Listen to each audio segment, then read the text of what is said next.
This is just another update on the cam chest kit. Install these rocker lockers. Wasn't making any noise, but I figured, why not? Well, I got it apart. Apparently they stopped these shafts from rocking back and forth, knocking on the bolt, which I guess is no harm, but it makes noise. So while I had this apart to do the cam chest, I'm doing a fueling cam chest. All right. I have the cam plate in, chain, the tensioners, oil pump, all that's in. Just have to, I got the lifters soaking in oil now. I'll be dropping them in next. This is an 03 FLH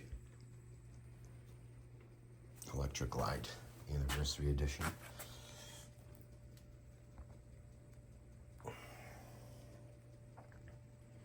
It's really clean. It's got 65,000 miles. Seems to run excellent. Haven't driven it very much yet. Anyway, that's the update.